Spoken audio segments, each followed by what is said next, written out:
ہم دیکھ رہے ہیں یہ نشان، یہ تو ہم نے خود سے ہمارے سامنے آپ نے ریٹ ڈالی ہے، وہ اسی لیے کیونکہ جگہ ساری گیلی ہوئی تھی، یہ صحیح طریقے سے واضح نہیں ہو رہا تھا. یہ بھی بالکل اسی طرح کا نشان ہے جو کہ تنویر کے گھر پہ ہے. تو یہ کیسے بنا؟ یہ اس طرح بن گیا کہ میرے کزن ہے، اس کی شادی تھی، تو ادھر حلوہ بنانے کے لیے چولہا کھدائی کیا تھا، تو اس کے بعد میں نے اس کو ختم کر دیا. ابھی بارش ہوئی ہے، بارش کی وجہ سے یہ نشان کلیئر ہو گیا. کتنا عرصہ پہلے یہاں پہ چولہا جلا تھا؟ یہ چولہا تقریباً بڑی عید کے خیال 10 دن پہلے. جی. اور بارش بالکل نہیں ہوئی اس علاقے میں؟ بارش ہوئی نہیں ہے، بالکل نہیں. اور یہ نشان اس کی وجہ سے؟ جی جی. آپ نے نشان دیکھا ہے جی، یہ بشیر صاحب کا گھر ہے، اور یہ جو آپ ریت ہم نے اس پہ خود سے پھینکی ہے، کیونکہ ایک دو رات کا ٹائم ہے، لائٹ بھی نہیں ہے، بجلی کے بغیر کیمرے کے ساتھ لائٹ ہے، جس کی وجہ سے آپ کو یہ کچھ دکھائی دے رہا ہے. اور ریت اس وجہ سے ڈالی ہے کیونکہ وہ گیلی مٹی تھی اور اس میں کچھ ڈفرنس نظر نہیں آ رہا تھا، دکھائی نہیں دے رہا تھا. اور جو شیپ ہے وہ اس کی وہی ہے جو آلریڈی تھی، شیپ کو چینج نہیں کیا گیا. سائڈ پہ لائن لگائی گئی ہے تاکہ صحیح طریقے سے آویزاں ہو جائے اور پتہ چلے کہ اس کی شیپ کیا ہے. ڈاکٹر صاحب، اگر ایک شخص کلیم کرے کہ اس کے گھر میں نالین مبارک کا نشان ہے یا ایون شبیہ بھی ہے اور وہ ایک ہے، اور اس کو دیکھنے کے لیے لوگ جوک در جوک آئیں اور اس کو چومیں، وہاں پہ کھڑے ہو کے دعائیں مانگیں، تو اس حوالے سے آپ کیا کہیں گے؟ اسلام کیا کہتا ہے؟ دو تین پہلو ہیں جو آپ نے اٹھائے ہیں. ایک تو یہ ہے کہ نالین مبارک کا ایسے ظاہر ہونا امکان ہے یا نہیں ہے. دوسری اگر ظاہر ہو جائے تو کیا کرنا چاہیے. جہاں تک میرا مطالعہ ہے، اسلام یہ بتاتا ہے کہ چومنا اور عبادت کرنا یہ صرف اللہ کے لیے ہے.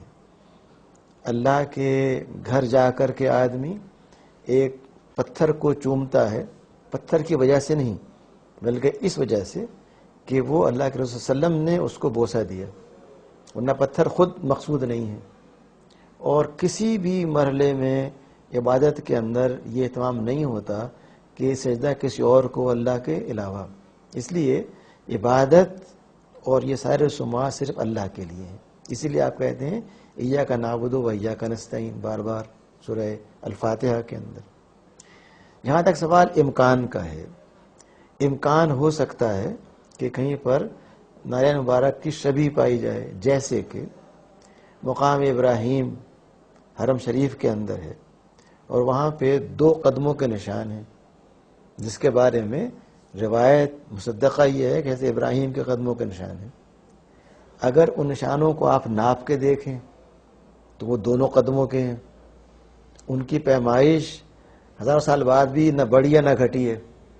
یہ خیال بھی عقل میں نہیں آتا کہ حضرت ابراہیم کے تو نالین مبارک اس سائز کے ہوں اور آپ کے 5 فٹ کے ہو جائیں. گویا کہ جب آپ کسی کا آبزرو کریں گے، کسی چیز کو مشاہدہ کریں گے تو you have to relate that observation with facts. Number 2 یہ کہ نالین مبارک دونوں ہونے چاہیے، ایک نہیں ہونا چاہیے. یہ ہو سکتا ہے کہ ایک شخص کو کوئی شبہ ہوا ہو جس بنا پہ ایک رائے قائم کر لے، لیکن کسی چیز کو ویریفائی کرنے کے لیے ہمیں لازمی طور پہ دیکھنا پڑے گا کہ کیا اس کی کوئی مماثلت کہیں اور پائی جاتی ہے.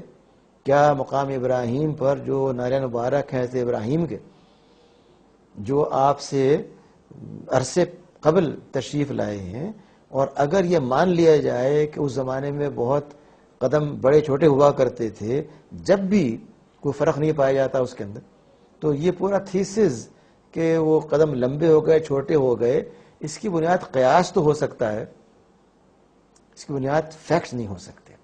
آج کا پروگرام آپ نے دیکھا، اسی پروگرام کا حصہ اول ہم نے آپ کو پچھلے ہفتے دکھایا ضلع چکوال میں دھرابی نامی گاؤں میں جو واقعہ پیش آیا، یا پھر اس واقعے کے بارے میں جو آپ نے سنا کہ وہ شخص غریب تھا، اس کے آس پڑوس میں سارے وہابی رہتے تھے، وہ ختم کرانا چاہتا تھا، کسی نے اس کو وہاں پہ ختم یا درود کروانے نہیں دیا، تو پھر اچانک ایک 5.25 فیٹ کا ایک نشان آیا جو کہ نالین مبارک کا نشان تھا یا شبیہ ہے، اور تمام افراد آئے وہاں پر، انہوں نے دیکھا یہ سب جھوٹ ہے، کیونکہ اس گھر کے مالک سے ہم نے بات کی ہے، اس کے کہنے کے مطابق اس کہانی میں کوئی حقیقت نہیں ہے.